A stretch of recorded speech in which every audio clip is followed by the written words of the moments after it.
अस्सलाम वालेकुम, welcome back to my channel Taraf Khan vlogs. I hope आप सब लोग बिल्कुल ठीक ठाक होंगे। अल्लाह का शुक्र है मैं भी बिल्कुल ठीक हूँ। तो जनाब, आजकल जिस तरह गर्मियों का सीज़न चल रहा है, हीट वेव भी आई हुई है और गर्मी बहुत ज़्यादा हो गई है। आप लोगों ने यकीनन नोटिस किया होगा कि गर्मियों में हमारे घरों में एक अजीब नागवार सी बदबू बस जाती है और हम उस बू के इतने आदी हो जाते हैं कि हमें वो बू फील ही नहीं होती, क्योंकि हम दिन रात उसी में रह रहे होते हैं। लेकिन अगर हमारे घर में मेहमान आ जाएं या हम खुद कुछ देर के लिए बाहर चले जाएं, जैसे मार्केट चले जाते हैं या किसी रिश्तेदार से मिलने चले जाते हैं, और वापस अपने घर में जब आते हैं तो एंटर होते ही हमें उस नागवार बू का एहसास हो जाता है। गर्मियों में देखें, सबको स्वेटिंग होती है, पसीने आते हैं। इसके अलावा घर में बहुत सारी चीज़ें ऐसी होती हैं जो ख़ुद एक ख़ास किस्म की स्मेल क्रिएट करती हैं। आज मैंने आपको बताना है कि किस तरह आप गर्मियों के सीज़न में अपने घर से इस किस्म की बदबू का ख़ात्मा कर सकते हैं। आज के व्लॉग में घर की बदबू को ख़त्म करने के लिए जो चीज़ें मैं आपके साथ शेयर कर रही हूँ, आप लोगों ने ज़रूर फॉलो करनी है। फिर कल को मेरी बहनों, आप लोगों ने मुझसे ये शिकायत नहीं करनी कि हम तो झाड़ू पोछा भी अच्छा करते हैं, वॉशरूम को भी बड़े अच्छे से साफ़ करते हैं, किचन भी हमारा नीट एंड क्लीन होता है, लेकिन फिर भी घर में से बदबू ख़त्म नहीं होती।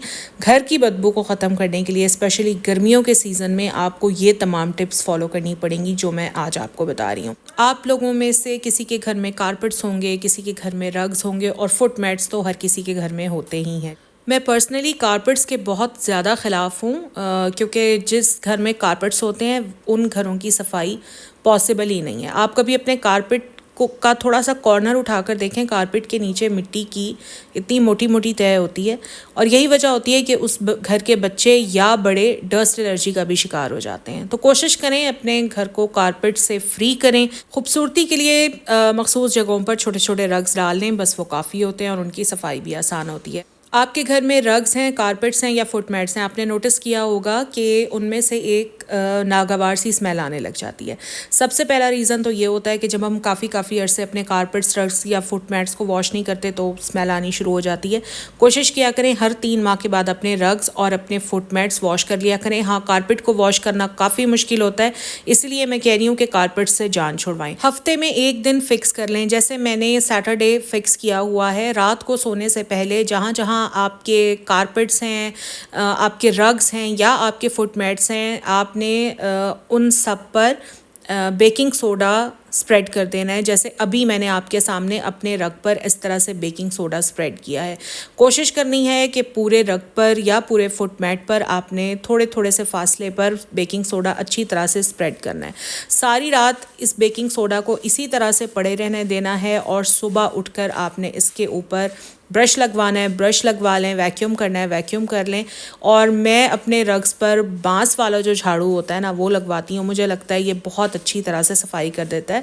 लेकिन ये जो झाड़ू है ये सिर्फ रग्स के लिए ही यूज़ होता है, फिर मैं इसको किसी और चीज़ के लिए यूज़ नहीं करती।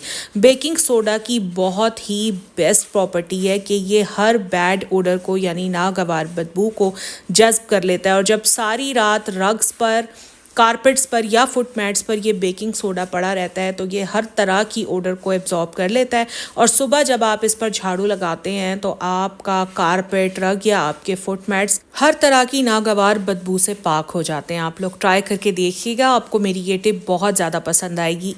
गर्मी बहुत ज़्यादा है और गर्मी से बचने के लिए, ख़ुद को साफ़ सुथरा रखने के लिए नहाना तो पड़ता ही है। कुछ लोग सुबह शाम नहाते हैं और कुछ लोग दिन में एक बार शावर लेते हैं, लेकिन शावर लेने के बाद अपने टॉवल्स उसी तरह वॉशरूम में हैंग कर देते हैं, जो कि इटसेल्फ एक गंदी बदबू पैदा करने का बाइस बनता है। हमारा वॉशरूम हर तरह से क्लीन और साफ़ सुथरा होता है, लेकिन फिर भी एक अजीब सी स्मेल आ रही होती है। हम नोटिस भी नहीं करते कि वो स्मेल हमारे टॉवल में से आ रही है। देखें, जब भी हम मुंह हाथ धोते हैं, टॉवल से अपने हाथ या फेस को वॉश करते हैं या नहाते हैं, तो हमारे टॉवल में ऑब्वियसली नमी आ जाती है, और जब तक वो नमी ख़त्म नहीं होगी, टॉवल में से स्मेल ख़त्म नहीं होगी। आप जितना मर्जी अपने वॉशरूम को क्लीन कर लें, वॉशरूम में जर्म्स होते ही होते हैं। उन जर्म्स को नमी बहुत पसंद होती है। वो जर्म्स क्या करते हैं, हमारे टॉवल्स में जाकर बस जाते हैं, और वही टॉवल हम यूज़ कर रहे होते हैं, जो कि हमारी सेहत के लिए बड़ा ख़तरनाक होता है। तो अपने टॉवल्स को शावर लेने के बाद या दिन में एक बार सनलाइट में ज़रूर डालें, ताकि सूरज की रोशनी से जितने भी जर्म्स वगैरह हैं वो किल हो जाएं, नमी दूर हो जाए और टॉवल्स में किसी भी किस्म की स्मेल ना हो। इसके अलावा एक और चीज़ मैं आपको बताती हूँ कि अगर आपके टॉवल्स में से एक ख़ास किस्म की स्मेल आती है। मतलब अगर आप उसको मशीन में वॉश भी कर रहे हैं फिर भी एक ख़ास किस्म की स्मेल आ रही है, तो उसका एक बहुत अच्छा तरीका है कि जितने भी आपके टॉवल्स जो धुलने के बावजूद एक ख़ास किस्म की स्मेल पैदा कर रहे हैं, आपने क्या करना है, एक टब ले लेना है और उस टब में आपने डाल देना है जी गर्म पानी। यहाँ पर मैंने चूल्हे पर ऑलरेडी पानी गर्म होने के लिए रखा हुआ है। इतना भी गर्म ना हो कि अगर आप उसमें हाथ डालने लगे तो आपका हाथ जल जाए। ख्याल कीजिएगा नीम गर्म से थोड़ा ज़्यादा गर्म होना चाहिए, ठीक है जी। उसके बाद आपने ले लेना है विनीगर। यहाँ पर मैंने आप लोगों को पहले कई बार बताया है कि टॉप्स का ये विनीगर ले लें। किचन के जितने भी इस तरह के सफाई सुथराई के काम होते हैं ना, उसके लिए ये विनेगर बहुत ही अफोर्डेबल हमें रहता है। ये 80 रुपए की इतनी बड़ी बॉटल मिल जाती है और जितने भी किचन क्लीनिंग के और इस तरह के काम होते हैं वो मैं इसी विनेगर से करती हूँ। तो यहाँ पर हमने ले लेना है 1 कप भर के विनेगर का पानी लिया और उसमें 1 कप विनेगर का डाल दिया। बस अब आपके जितने भी टॉवल्स हैं वो आप एक ही टब में सारे ऊपर नीचे करके इस पानी में डिप कर दें। मैं यहाँ पर आपको एक ही टॉवल डिप करके दिखा रही हूँ। अगर आपका एक टॉवल है तो जाहिर है उसके हिसाब से पानी भी कम होगा और आपने विनेगर का कप भी आधा कर देना है। लेकिन अगर आपके 3 से 4 या 5 टॉवल्स हैं तो पानी आपने ज़्यादा लेना है और विनेगर का 1 कप भर के डाल देना है। अच्छा, अगर आप ये काम रात में कर लेना तो ज़्यादा बेहतर है, क्योंकि सारी रात आप अपने टॉवल्स को इसी तरह भीगा रहने दें और फिर सुबह इस सिरके वाले पानी से निकालकर अपने किसी भी डिटर्जेंट से तमाम टॉवल्स को वॉश कर लें। आप यकीन करें आपके टॉवल्स इतने फ्रेश हो जाएंगे, रंग भी खिल जाएंगे, टॉवल्स में से हर तरह की स्मेल ख़त्म हो जाएगी। और अगर एक बार आप ये तरीका कर लेंगे ना, मुझे यकीन है आप हर बार अपने टॉवल्स इसी तरह से वॉश करेंगे। मौसम गर्मी का हो या सर्दी का, हमारे शूज़ में से बहुत गंदी स्मेल आती है, क्योंकि गर्मियों के मौसम में स्वेटिंग बहुत ज़्यादा होती है पैरों में, जिसकी वजह से हमारे शूज़ में बहुत गंदी स्मेल हो जाती है। कुछ लोग इस स्मेल को दूर करने के लिए बार बार अपने पाँव धोते हैं या बार बार अपने शूज़ को वॉश करते हैं, जो कि सही तरीका नहीं है। सही तरीका ये है कि जब भी आप शूज़ पहने गर्मी में, चाहे आप खुस्सा पहने, चाहे आप जॉगर्स पहने, चाहे आप पम्प्स पहने, आपने एंकल सॉक्स ज़रूर पहननी है। एंकल सॉक्स अब सिर्फ लेडीज़ की नहीं बल्कि मर्दाना भी आराम से मार्केट में मिल जाती हैं। सॉक्स ज़रूर पहननी है आपने हर शूज़ में। बंद शूज़ में तो वैसे ही लाजमी पहननी चाहिए, ताकि अगर स्वेटिंग वगैरह हो तो वो डायरेक्ट आपके शूज़ को ना लगे बल्कि आपके सॉक्स में एब्जॉर्ब हो जाए। सॉक्स को धोना आसान होता है, शूज़ को धोना बहुत मुश्किल होता है, जिस बार बार धोने से शूज़ वैसे भी ख़राब हो जाते हैं। अगर आप बहुत लेज़ी हैं तो हफ्ते में 1 दिन नहीं तो हर दूसरे तीसरे दिन सिर्फ ये किया करें कि अपने शूज़ में टैल्कम पाउडर डालकर और 1 घंटे के लिए धूप में रख दिया करें। फिर आप देखें कि आपके जूतों में किसी किस्म की कोई बदबू नहीं रहेगी। 1 घंटा धूप में रखने के बाद आपने क्या करना है, अपने शूज़ लेने हैं, उनको इस तरह से उल्टा करके झाड़ना है ताकि टैल्कम पाउडर बाहर निकल जाए। और बस झाड़ने के बाद अपने तमाम शूज़ को आराम से शू कैबिनेट में रख दें या स्टोर में या जो भी आपकी जगह है वहाँ रख दें। ये तरीका अपना कर देखें, यकीन करें शूज़ की गंदी बदबू से आप लोगों को निजात मिल जाएगी। टैल्कम पाउडर आपके जूतों में से हर तरह की नमी और बदबू को ख़त्म कर देता है। साथ के साथ जब आप इसको धूप में रखेंगे तो जो भी जर्म्स वगैरह होंगे वो भी किल हो जाएंगे। अपने डस्टबिन्स को साफ़ सुथरा रखा करें। चाहे वो डस्टबिन आपने अपने किचन में रखे हुए हैं, चाहे आपने अपने रूम्स में रखे हुए हैं। एक तो डस्टबिन में आपने लाजमी ट्रैश बैग लगा कर रखना है। विदाउट ट्रैश बैग कभी भी आपने डस्टबिन नहीं रखने, ठीक है। और फिर आपने करना ये कि कोशिश करें कि डेली का डेली अपना ट्रैश बैग चेंज कर दें। कुछ लोगों को नहीं ये अफोर्डेबल लगता तो कोई बात नहीं, आपके घर में शॉपर्स तो होते हैं ना, डेली आप उस शॉपर को चेंज कर लें और नया शॉपर लगा दें।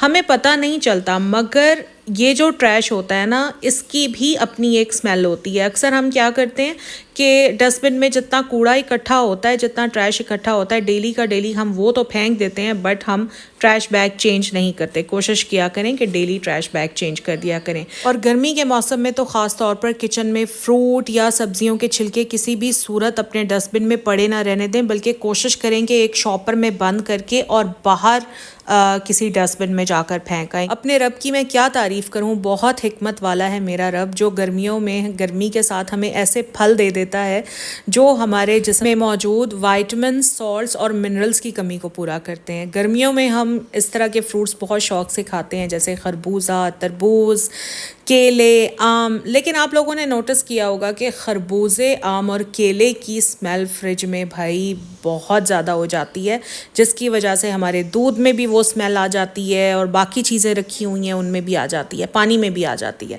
तो करना ये है कि जब भी घर में फ्रूट आए तो सबसे पहले तो फ्रूट को वॉश करना है। बग़ैर धुला फ्रूट तो कभी अपने फ्रिज में ना रखा करें, क्योंकि इससे आपके फ्रिज में रखी दूसरी चीज़ें भी ख़राब हो जाएंगी। सबसे पहले फ्रूट को अच्छी तरह वॉश कर लें, उसके बाद उसको ड्राई होने दें। ड्राई होने के बाद ये जो फ्रूट बास्केट्स फ्रिज में लगी हुई होती हैं, इसी में हमेशा अपना फ्रूट रखें, ताकि इन फ्रूट्स की स्मेल आपकी फ्रिज में रखी हुई दूसरी चीज़ों में ना जा सके। मेरी प्यारी बहनों, क्या आपने फ़ील किया है कि आप किचन को बिल्कुल साफ़ सुथरा रखती हैं? झाड़ू पोछा भी अच्छी तरह से साफ़ हो रहा है, चूल्हा, काउंटर टॉप, हर चीज़ आप अपने बेस्ट तरीके से साफ़ कर रही हैं, लेकिन इसके बावजूद आपके किचन में एक अजीब सी स्मेल रहती है। आपके बाथरूम में भी एक अजीब गंदी सी स्मेल रहती है, हालांकि बाथरूम साफ़ होता है। तो वो होती है जी आपके ड्रेन होल्स में मौजूद पाइप्स की स्मेल। मैं आप लोगों को फोर्स नहीं कर रही कि आपने यही वाला ड्रेन ओपनर लेना है। कोई भी ड्रेन ओपनर ले लें। हफ्ते में एक बार आपने अपने किचन के ड्रेन होल्स को भी ड्रेन करना है और आपने अपने वॉशरूम के ड्रेन होल्स को भी ड्रेन करना है। हफ्ते में सिर्फ एक बार आप ये करके देखें, आपके वॉशरूम में वो जो गंदी सी स्मेल रहती है ना, उस स्मेल का खात्मा हो जाएगा। मैं कीवी का ड्रेनेक्स यूज़ करती हूँ, आप किसी भी कंपनी का ड्रेन ओपनर लेकर यूज़ कर सकते हैं, ठीक है। और ड्रेन ओपनर के ऊपर पूरी इंस्ट्रक्शंस लिखी हुई होती हैं कि आपने इसको किस तरह डालना है, कितना पानी डालना है। आप ड्रेन ओपनर ख़रीदें और हफ्ते में एक बार अपने किचन और अपने वॉशरूम के तमाम ड्रेन होल्स को ड्रेन कर लें। यकीन करें, आप लोगों के किचन और वॉशरूम से वो गंदी स्मेल भी ख़त्म हो जाएगी, आपके ड्रेन पाइप्स भी खुल जाएंगे और इसके अलावा जो जर्म्स वगैरह इनमें पल रहे होते हैं ना, वो भी ख़त्म हो जाएंगे। शाम होते ही अपने घर की सारी खिड़कियां खोल दें, ताकि घर की अंदर की बदबू बाहर निकल सके और फ्रेश एयर घर के अंदर आ सके। घर से गंदी स्मेल दूर करने के लिए और घर में खुशगवार खुशबूदार माहौल क्रिएट करने के लिए एक अच्छा ऑप्शन है सेंटेड कैंडल्स। मगर भाई ये जो सेंटेड कैंडल्स हैं ना, जो अच्छी वाली सेंटेड कैंडल्स हैं जिनकी फ्रेगरेंस सही में स्टे करती है रूम्स के अंदर, वो आती हैं बहुत महंगी, जो हर कोई अफोर्ड नहीं कर सकता।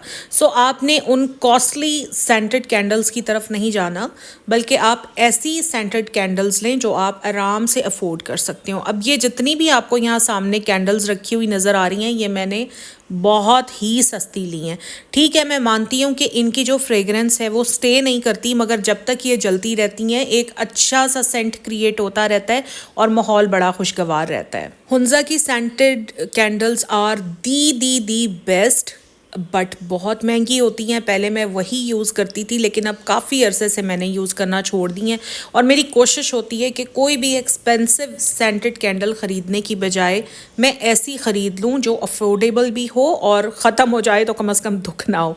यहाँ पर ये जितनी भी छोटी छोटी सी आप सेंटेड कैंडल्स देख रहे हैं ना, ये मैंने एक लोकल मार्केट की लोकल शॉप से ख़रीदी हैं। ये जो लंबी वाली आप देख रहे हैं, आपको फील हो रहा होगा कि ये आम कैंडल है, बट आम कैंडल है लेकिन ये भी सेंटेड है और ये मैंने 300 रुपये की ख़रीदी थी। रेफ्रिजरेटर की स्मेल को दूर करने के लिए बहुत ही आसान सी टिप, लेकिन बहुत इफ़ेक्टिव टिप आपको बता रही हूँ कि आपने एक तश्तरी या कोई छोटी सी प्लेट या कोई छोटी सी पिर्च लेनी है। कोई बोल नहीं लेना आपने, ठीक है, पिर्च लेनी है आपने और उसमें आपने डाल देना है बेकिंग सोडा ढेर सारा। कोशिश करें कि अच्छा खासा डालें और बस इस तश्तरी को या इस प्लेट को या इस पिर्च को आपने रख देना है अपने रेफ्रिजरेटर में।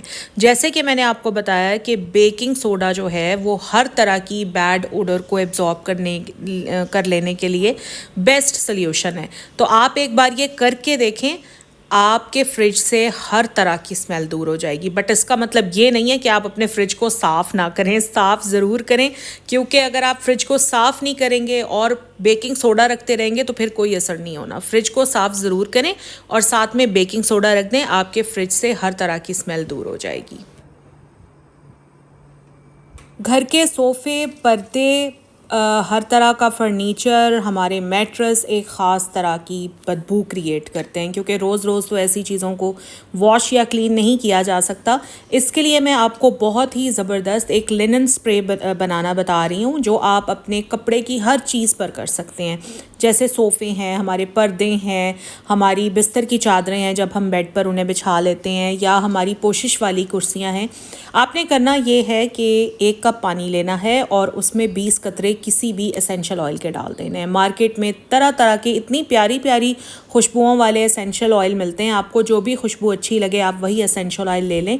1 कप पानी में आपने 20 से 25 कतरे डालने हैं। अगर आप क्वांटिटी डबल करना चाहते हैं तो आप 2 कप पानी में उसी हिसाब से, यानी कि 40 आप ड्रॉप्स डालेंगे।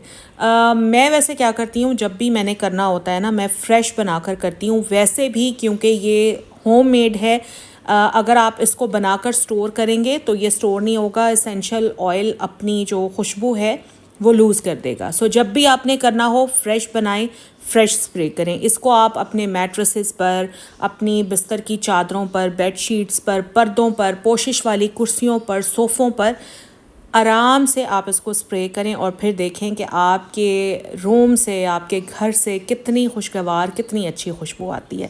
बस ये मेरा आज का व्लॉग था। जितनी भी टिप्स मैंने आपको बताई हैं ज़रूर फॉलो करनी है, ज़रूर मुझे फ़ीडबैक देना है, क्योंकि मुझे बड़ा इंतज़ार होता है जब मैं कोई चीज़ बताती हूँ, आप लोग फ़ीडबैक देते हैं, मुझे बड़ा अच्छा लगता है। अगर व्लॉग अच्छा लगा है तो लाइक ज़रूर करें। चैनल पर अगर आप फर्स्ट टाइम आए हैं तो प्लीज़ प्लीज़ प्लीज़ सब्सक्राइब ज़रूर करें, क्योंकि आपकी सब्सक्रिप्शन से मुझे मिलती है मोटिवेशन। वीडियो अच्छी लगी है तो लाइक ज़रूर करें और अपने फ्रेंड्स एंड फैमिली के साथ भी शेयर करें ताकि उनको भी कुछ फ़ायदा हो सके। अपना ख्याल रखें जी। अल्लाह हाफ़िज़।